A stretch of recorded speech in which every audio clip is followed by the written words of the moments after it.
আজকে আমি দেখবো কোন মাইপুত আইসা আমার কাজে বাধা দেয়। আমার জায়গা আমি দখল করবই।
Sorry to him. আমি কাউকে সরি বলবো না। সরি না বললে জড়াই ধরে।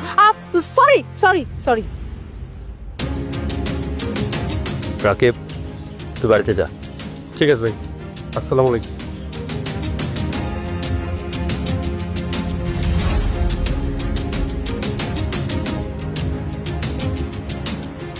ছোট লোকের বাচ্চা, আমাকে অপমান করছিস, এর প্রতিশোধ তো আমি নিয়েই ছাড়।